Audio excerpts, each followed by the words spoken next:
Have you ever wondered why your kindness often feels like a burden instead of a strength? Why your patience is mistaken for weakness, your silence for consent? In a world shaped by power, certain behaviors do not make you noble. They make you vulnerable, and the cost of tolerating them is often invisible until it's too late. Today we'll explore the silent traps that slowly erode your dignity, one choice at a time. If you've ever felt used, overlooked, or quietly disrespected, this message is for you. Stay with me, you may recognize more than you expect. 1. Accepting being underestimated. Have you ever entered a room and felt the silence swallow your presence whole? You speak, and no one listens. You act, and no one acknowledges. You contribute, and yet somehow you vanish. This is not humility. This is the slow erosion of self-respect dressed in the disguise of modesty. It is the dangerous habit of shrinking yourself to avoid discomfort, of dimming your light so others feel comfortable in their shadows. But let me be clear. The world does not reward invisibility, it exploits it. Machiavelli once warned, "A prince who allows himself to be doubted is already dead." In this modern age, that truth is more alive than ever. If you permit others to overlook you, they will. If you make yourself small, they will not hesitate to step over you. Power, in every form, begins with perception. If you don't see yourself as someone who matters, no one else will. You do not need to shout to be respected, but you do need to show up. With clarity, with intent, with unwavering presence. In a world that constantly tries to define your worth based on noise, the Stoic way is to be calm but unignorable. Think of a mountain. It does not raise its voice, yet it dominates the landscape. If you carry yourself like you have value, the world will begin to adjust to your presence. But if you keep hiding, hoping to be noticed, you are setting yourself up for a lifetime of being overlooked. Consider the employee who has brilliant ideas but never speaks up in meetings, always waiting for the perfect moment. That moment never comes. Someone less competent but louder takes the spotlight. Or think of the friend who constantly yields in conversations, never wanting to cause conflict.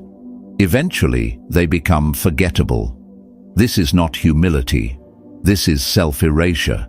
It is rooted in fear of rejection, of criticism, of not being liked. But that fear costs more than discomfort.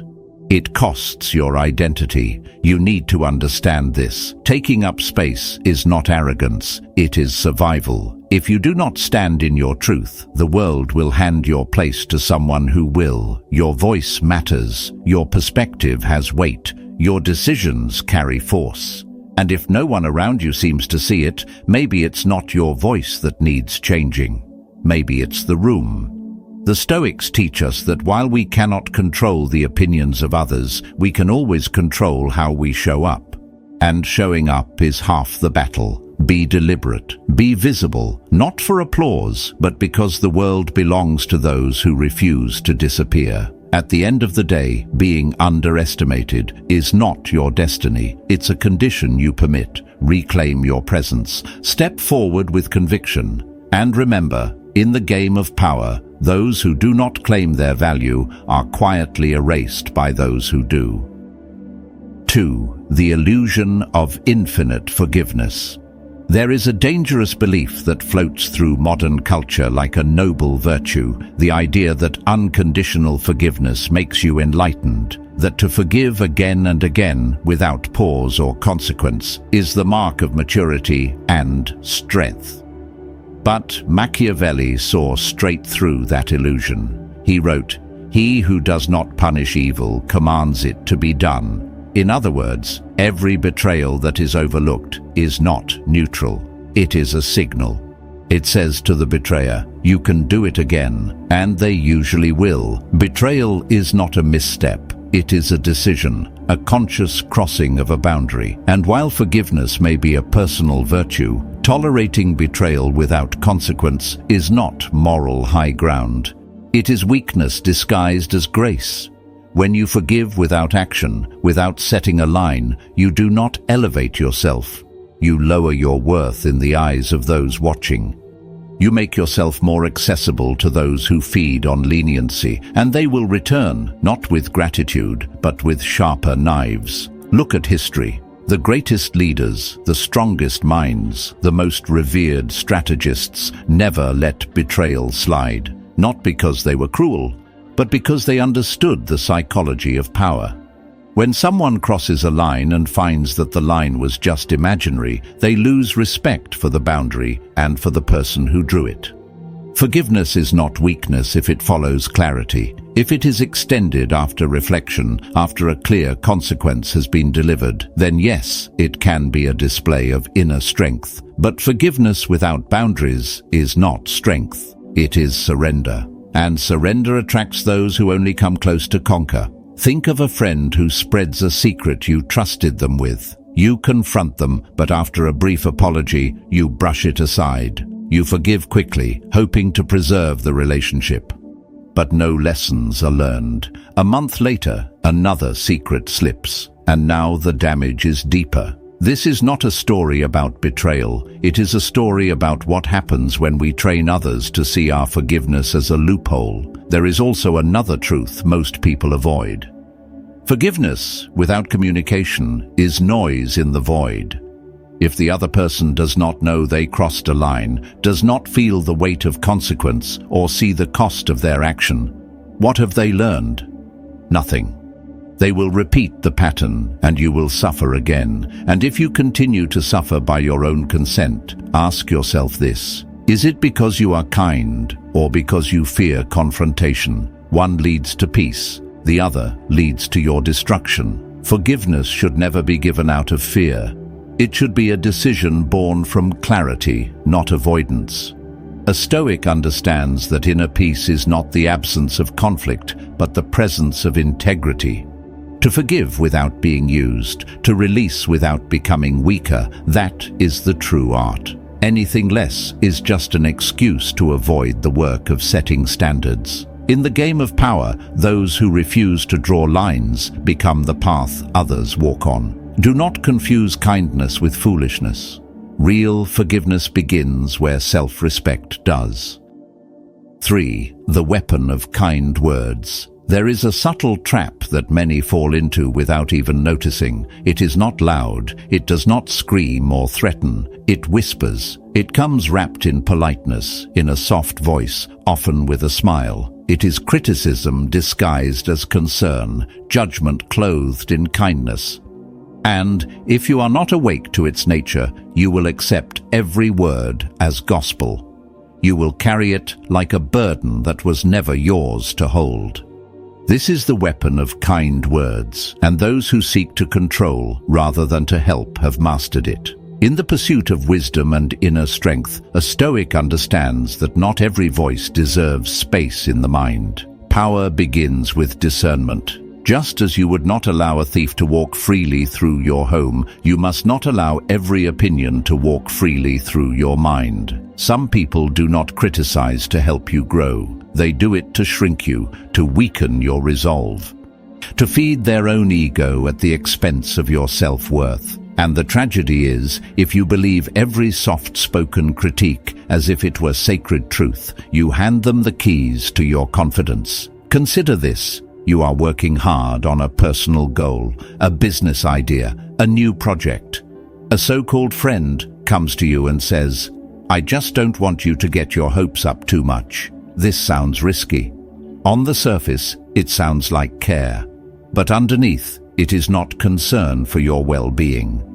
It is doubt planted like a seed in your mind. That seed, if left unchecked, grows into hesitation. Hesitation grows into self-sabotage, and all of it began with a voice you never needed to let in. A master of power does not absorb every opinion. He filters, he listens, but only to what deserves his attention. He asks a simple question: who is this person to offer me their words? What is their intention? What is their credibility? Because not all advice is rooted in wisdom. Some is rooted in envy, others in fear. Some people criticize simply because they lack the courage to pursue their own dreams and cannot bear to see someone else do it. If you cannot distinguish between the voices that elevate and the ones that erode, you will end up feeding the wrong ones, and in doing so, you starve your own voice. Kindness without discernment is not virtue, it is vulnerability, and in the wrong hands, that vulnerability becomes a weapon used against you.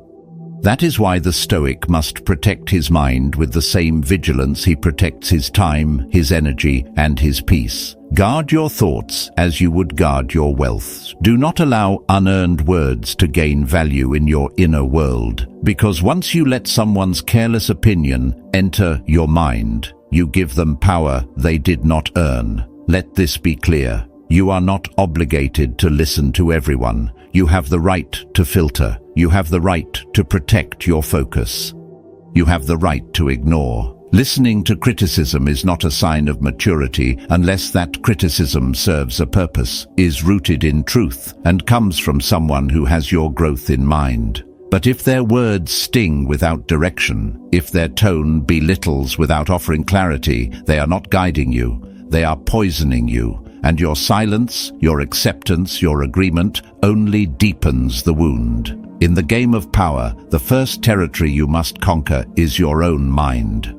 Because if you lose control there, you will be conquered everywhere else. So choose whose voice enters your mind. Choose whose advice you take to heart. And never forget, in a world full of whispers disguised as wisdom, your greatest weapon is the ability to say, "I hear you, but I do not accept this." That, more than anything, is what protects your peace, your strength, and your self-respect. The poison with a sweet taste. It begins with a smile and the words, "I just want to help you." But beneath that warmth can hide something far more dangerous than hostility, control. Not all help is pure. Some forms of aid come laced with hidden expectations, with unspoken debts, with invisible chains that slowly erode your independence. A true Stoic understands that freedom is not only lost in moments of force, but also in moments of surrender. When you accept help you do not need, especially from someone who insists too much or lingers too long, you may be giving away more than you receive. You may be trading autonomy for convenience, clarity for obligation, freedom for comfort. Machiavelli warned us long ago. No one gives anything for nothing. Some seek to own you not through coercion, but through kindness that keeps you tethered. The more you depend on them, the more powerful they feel. This is not generosity. This is domination in disguise. Imagine someone offers to handle your responsibilities. At first, it feels like relief, but later they expect obedience, praise, access to your decisions. You no longer feel free to say no. That is not help. That is a transaction where you are the currency. Real help uplifts without binding. It respects your agency and does not twist your gratitude into servitude. Before you accept, pause. Ask yourself, does this make me stronger or more dependent? Will I walk away freer, or will I owe a debt I never asked for? Because in the game of power, help that reduces your sovereignty is not kindness. It is poison served with a smile, and the wise do not drink it. 5. The fake gift of the insecure. There is a kind of deception more dangerous than lies and more seductive than flattery. It is the false promise, the soft assurance of a future reward that never arrives. Promises, after all, are the cheapest form of currency. Anyone can make them. They require no effort, no cost, no accountability. But what they purchase is your trust, your patience, your energy. And often that trust is repaid with silence, that patience with delay, and that energy with regret. A Stoic knows better than to build belief on words alone. Words are wind. What matters is the weight behind them. A power player does not move based on intention. He moves based on evidence. Results are what define a person's character. Not how confidently they speak, but how reliably they act.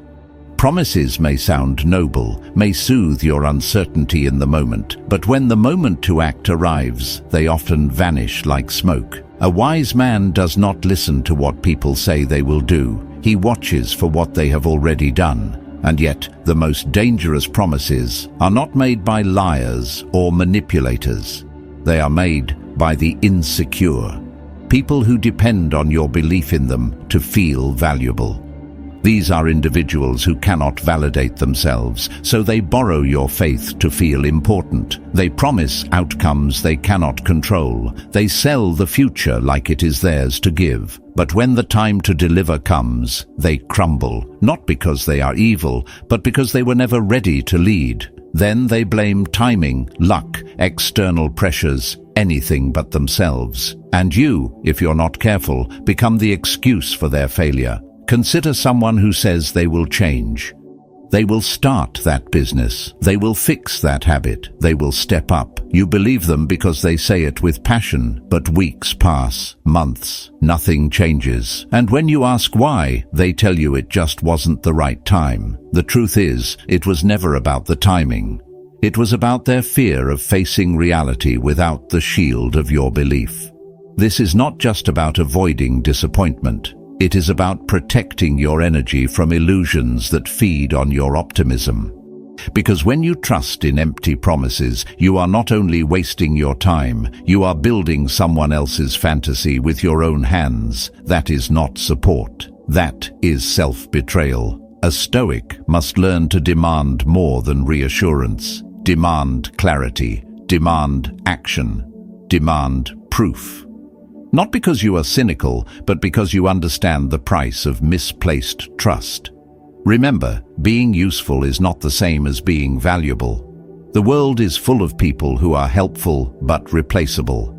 What matters in the long game is to become indispensable. And to do that, you must surround yourself not with dreamers who speak, but with builders who act. You must discipline yourself to resist the comfort of hopeful words and instead attach your loyalty to consistent results. In the game of power, actions are the only language that counts. Dreams may inspire, but only action earns trust. At the end of the day, what actually happens is the only thing that matters. What is delivered?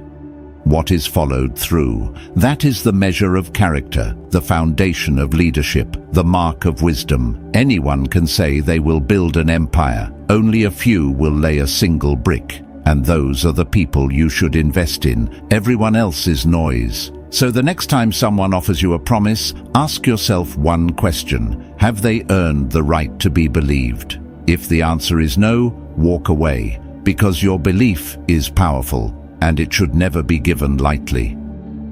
6. The mistake of blind altruists. There is a subtle way people surrender their power, not through weakness, not through failure, but through misplaced kindness. It happens when you take the blame for something you did not do. At first glance, it feels noble. You think you're preserving peace. You believe you're being the bigger person, but in truth, you're writing yourself out of your own story.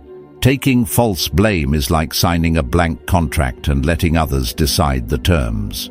And manipulators thrive on this silence. They know some people will do anything to avoid conflict, even if it means sacrificing truth. So while you try to hold things together, they quietly rewrite the narrative behind your back. A Stoic does not fall for this trap. He knows that humility without clarity is not strength. It is confusion weaponized against the self. A true leader does not carry burdens that do not belong to him. He does not let someone else's shame become his cross. He does not remain silent when his name is being stained, because reputation, once handed over, is rarely returned the same. And if you think absorbing guilt will save a relationship, you are likely destroying your own image in the process. There is a difference between responsibility and false responsibility. One empowers, the other enslaves. Many people throw blame on others not because they are honest, but because they lack the courage to face their own failures. And if you keep catching what they throw, you become their emotional dumping ground. You train them to see you as the container for their chaos, the scapegoat for their errors. This is not compassion. This is surrender masquerading as virtue. Imagine working on a team project where something goes wrong. You know it was not your mistake, but someone hints at your involvement. Instead of speaking up, you remain quiet. You tell yourself it's not worth the fight.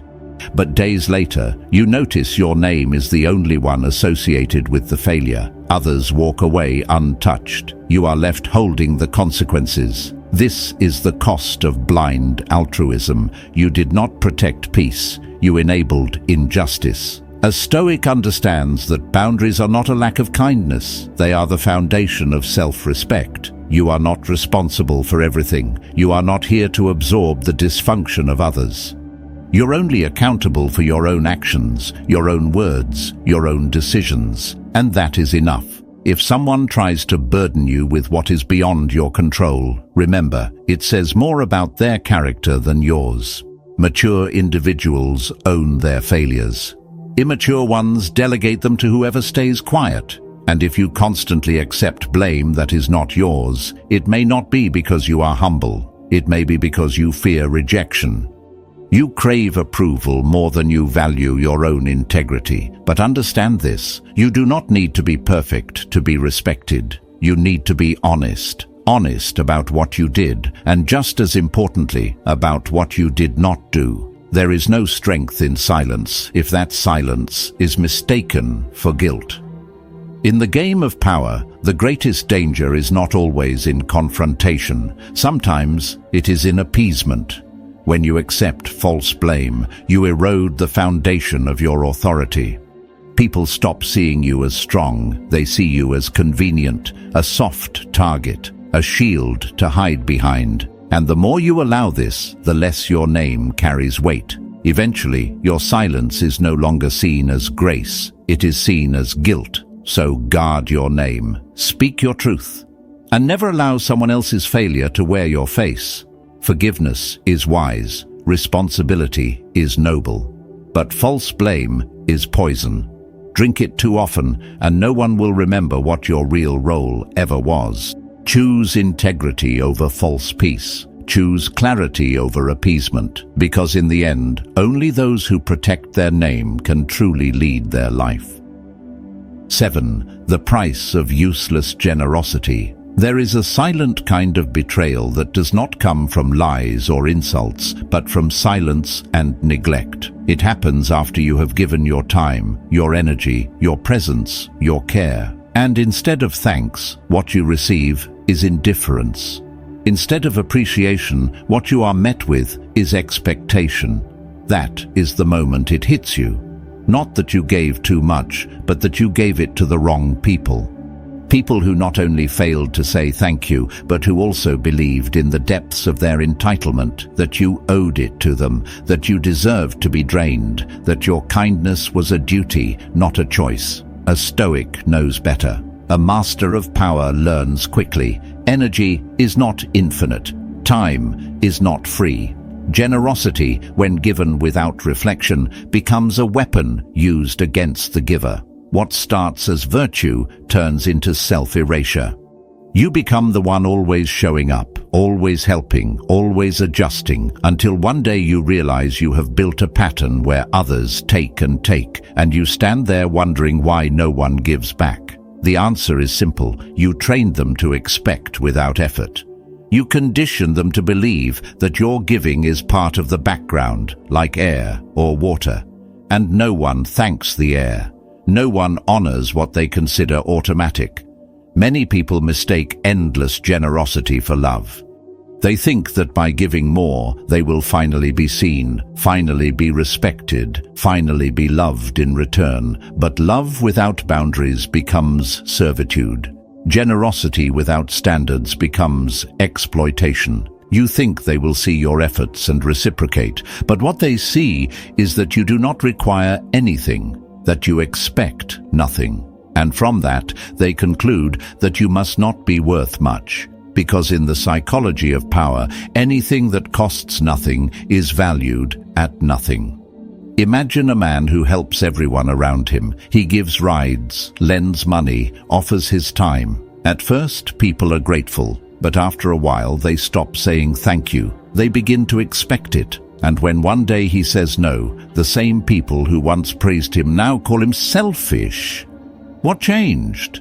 Not him. What changed is the pattern he created.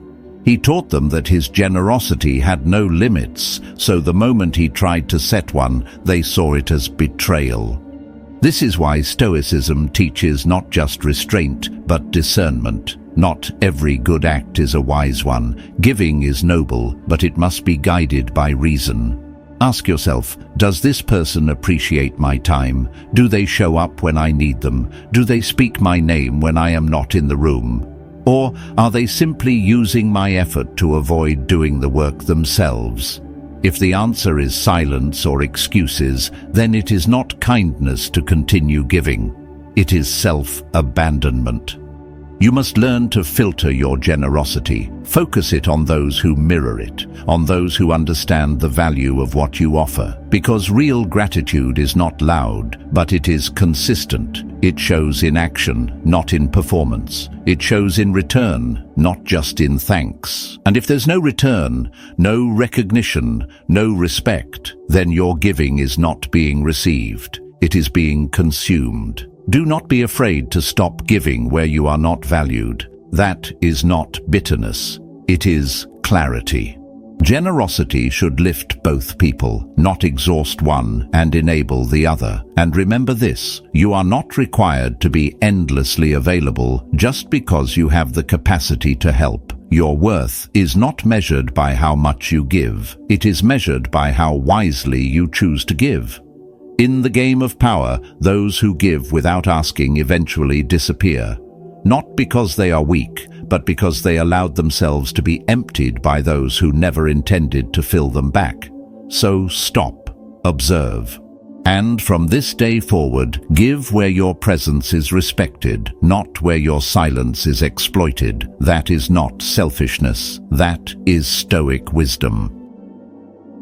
When you give too much without return, you don't just lose energy, you begin to lose your voice. And in the game of power, once your voice fades, so does your presence. People start to expect instead of appreciate, to take instead of reciprocate. But you are not here to be invisible. You are not here to be used. You are here to build something grounded, strong, and self-led. The Stoics remind us, protect what is yours, your time, your mind, your effort. Value flows where value is recognized.